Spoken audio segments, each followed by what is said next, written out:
What's going on, guys? So in this video I want to share with you some of my tips for maintaining strength, meaning your top peak strength, while entering a cutting cycle or a fat loss phase. And a quick disclaimer, so I've been doing the Squat Away program that you have been tuning in with here for the past almost 8 weeks or so, and I've been cutting for the past 10. And over that 10-week span, I have lost about 12 pounds. So I started about 205 and I'm sitting about 193 pounds right now. So throughout this program, I've been able to still maintain my near strength levels, if not maybe even get a little better, and express my above 90% for doubles and stuff. So I'm having progress throughout it. So the programming's working. Obviously, it's important to note that when you're cutting, you're low on energy, you're low on nutrients, and the deeper you go into a cut, the exponentially harder you get hit with that. So if you're somebody who's trying to cut for like an event and you have to, lose 5-6 pounds and maybe you're 6 weeks out, you realistically probably won't get hit that hard, especially if you use a lot of these strategies here. And if you really, if you have to only lose a couple pounds, and you can really kind of push water. But this is really talking about people who are really trying to lose body fat. Like for me, I'm trying to really bulk and cut. So I'm cutting here, trying to lose body fat. And I'm not really worried so much about like pushing water weight. I want to lose true body fat weight. But this can be applied to both the short-term cuts as well as the longer term. So the first one that we want to talk about is how to manage fatigue. So the biggest issue you're going to run into here is that unlike the times when you're well fed, you're hitting maintenance calories, or you're hitting like bulking calories. If you ever bulked properly, like you feel like a god, you can just do all kinds of crazy training. You can handle more sets, handle more volume, you can recover better. You can get away with just doing more work in general and feeling awesome in your workouts. And when you're not eating that much, especially the deeper you get in, I got hit about week 6 to 8 was when I really noticed the difference and had to really manipulate things to accommodate the fact that I wasn't eating 5,000 calories a day. Now I'm only eating 2,500, is making sure that you manage your total training volume, meaning reps and sets. So through a good bulking program, when my goal is hypertrophy, I know that I can get away with doing 14 to 16 sets of hard quad training, so leg presses, squats, for example, and that might be for like 8 to 15 reps, being able to handle higher rep ranges, pushing loads. I just can't do that when you're cutting. So understand that you need to dial back on your training volume just a little bit, and we'll get into why you don't want to just remove it, because you obviously want to make sure that the muscles there are making sure that they're still being told they need to stick around so you don't lose muscle during that period. But just understand that, if you normally would do like 5 sets of 8 of something, you can get really good stimulus doing 3 sets of 8, maybe even with a little lighter weight. It's just getting that quality work in there. So making sure that you do that. Next thing you want to think about when managing training volume, or managing, fatigue from training volume, is making sure that you're still eating carbohydrates. And a lot of people, for whatever reason, I don't know why, they demonize carbs, and carbs are rocket fuel for anybody training. Don't let anybody else tell you that. If your body, they say, yes, your body can use fat. Like, the human body is amazing. But that's like putting a low-grade gasoline inside of a high-performance car. You might as well just put the best nutrient that the body knows how to use, give it to it so that it can perform at high levels for peak intensity, so that you can really just maximize your training, because you can't do a lot of it when you're cutting as relative to what you're doing in bulking. So you have to be very conscious and very direct in what you're doing. So making sure you're eating carbohydrates. So I typically will follow a lower fat diet. That way I can still get my protein in, I can still get my carbohydrates, and I'm still getting some fats in there to make sure I have the hormonal productions. But carbohydrates are the key for me and for a lot of high-level athletes who want to still learn to train at that high level. And I'm not talking about endurance, I'm talking about strength and power athletes. So you want to make sure you're eating carbohydrates. And then the last one, while you're focusing on dropping your training volume, to make sure that you're still able to hit higher intensities. So we want to make sure, and higher intensity means percentage of 1 rep maxes. So like in a program where I'm squatting every day, I'm hitting a heavy single based on feel, but I'm typically hitting above 90%. I want my central nervous system to still stay primed, to make sure that it knows it needs to stick around, it knows this heavy weight is not going anywhere.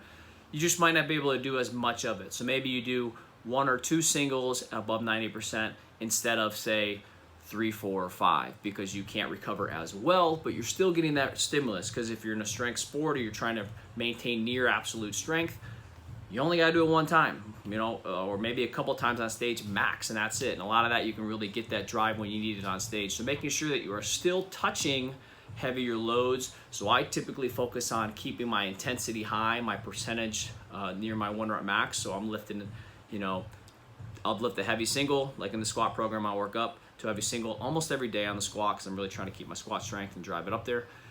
And then 2 to 3 days a week, I'll do some back off sets. And my back off sets, I'll take off like 10% or so off that. So say I hit 150 kilo or 330 on a front squat, I'll back off and I'll do like 135 or 140 kilo, and I'll end up doing like some doubles just to kind of keep that going. And I'll get into why I'm doing the back off sets to keep muscle around in the next section. But before we talk about that, I want to talk about diet breaks. So in a short-term diet plan, like I recommend most people when they're cutting, go for like a 4 to 6 week period, commit to it, do it perfectly. You don't need cheat meals, you don't need cheat days. Just do it great, adhere to your diet program 90% of the time, and you'll have amazing results. If you want to continue on that phase, I would take it like in a 1 to 2 week block. And typically what I do is, especially when I'm trying to maintain mass and strength, unless I have a hard set date that I need to be, like here I'm just getting lean for the summer, but I want to keep my strength. I'll take like a 1 to 2 week diet break after about 8 weeks. And the diet break is not a free-for-all. We're not going backwards. What we're doing is maybe adding in 200, 300 calories, typically from carbohydrates. That allows me to just give my body a little bit of a break, because it is stressful to diet. You're allowing your mind to recover a little bit. You're eating a little more food. You might be able to train a little harder. And then we go right back into it for another couple weeks. And typically I'll do maybe 1 diet break. So like my last one I did, I was about 7.5 weeks. I took about a 5-day trip, so that became a little bit of a diet break, ate a little more food than normal, didn't really gain that much weight, maybe gained like, at that point I was down like 8 pounds, and I gained like a pound back, right? But really a lot of that was water weight, food weight, and now I'm back down. So again, it's still a planned diet break, so it's not like a diet break, meaning I'm not doing any dieting. You're still eating less than what you would in a bulk. You're just eating your maintenance calories, or slightly more than what you're already eating in your deficit. So maybe you add 2 pieces of fruit, or a little extra rice to 1 or 2 meals in the day. That's it. But that will be just enough to kind of let you buy yourself a little more time in this cut while still being able to train hard. So diet breaks can be helpful. They're not necessary, but if you're dieting, and you're cutting for like 10, 12, I would cut probably no longer than like 14 weeks for most people, making sure you're not losing more than 10% of your total body mass. So if I was 200 pounds, if I kept on cutting after 20 pounds, like you're better off probably just like doing a longer term cut with maintenance phases. So I typically try to, not lose any more than like 6 to 8% max of my body, my starting body mass in one cut cycle. So that's that. So diet breaks can be helpful for that, especially if you're really struggling to maintain strength and you're feeling low in energy, your willpower to maintain your diet's low, you can take a diet break. All right, so we are gonna go back to why back off sets are important. So back off sets are important for a couple reasons.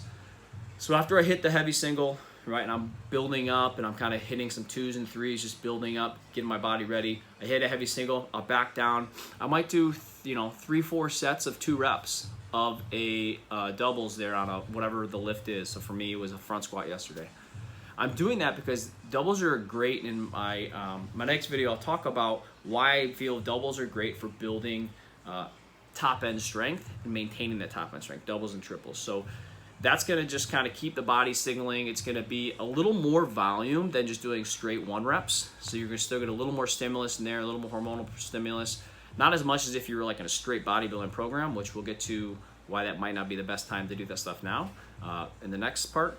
But so doing like 2s, back off sets, and then maybe even sometimes if I want a little more volume, maybe at the end of the week, and I know I got some rest days coming up, I'll actually go a little lower and I'll do like 3x5. So I might do like a heavy single, 3x2 at a little less weight, 3x5, a little less weight, maybe even like 1 or 2x10 to just get those legs pumped up, or maybe just, you know, do a set of 20 just of leg extensions to get some volume.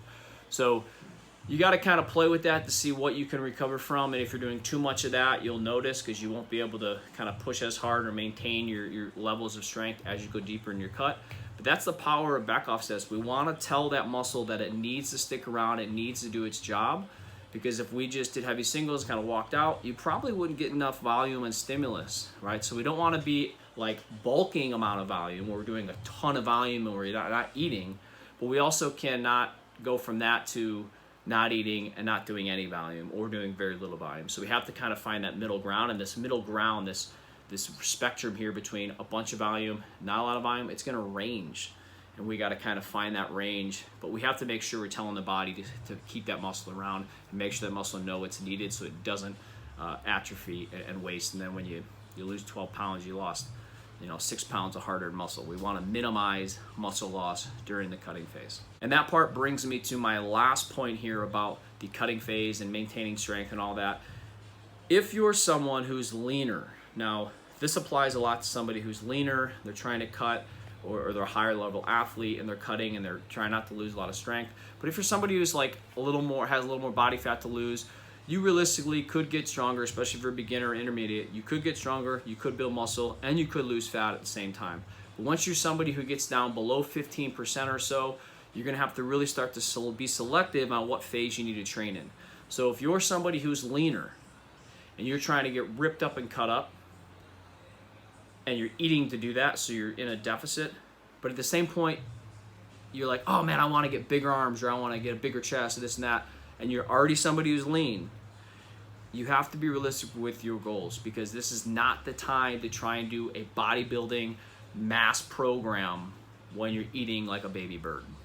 Make sure that if you are going to do a mass training program, you're gonna just slaughter yourself with volume and hypertrophy with the goal of getting bigger muscles, gaining size. You are eating for that.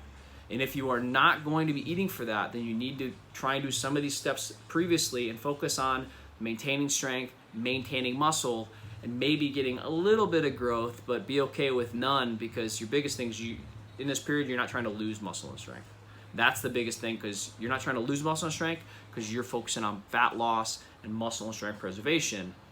Then when you start eating more, you focus on muscle growth and strength growth. And it's like a cyclical process. So we grow a bunch of muscle and strength, we lose a bunch of fat, or lose a little bit of fat, maybe lose a little bit of muscle and strength temporarily, and then you clear away and you keep on laddering yourself up. So that's the purpose of this, is make sure you're realistic with your goals. To top that off and to finally hit the end of this video here, is making sure that whatever you do, just set a long-term goal. So when I set a bulking program, I bulk for 12, 16. I think my last one was 24 total week bulk with a couple little breaks in between. I train for that, and I understand that that's part of my annual cycle. And that's something I wish I did when I was younger, especially somebody who was a hard gainer. You can check out my videos of how I did that if you go to my playlist. But that's something that I've always struggled with, so making sure that you have a long-term program. A lot of times people try to do 4 weeks of bulking, 4 weeks of cutting, and they just get nowhere because they don't allow their body to respond. It takes time. So make sure you have a long-term program. If you guys have any questions, hit the comments below. Make sure you guys subscribe to this channel. I hope you guys found this helpful. And if not, check out the other videos, but they're going to be out there. So thanks for tuning in. Later.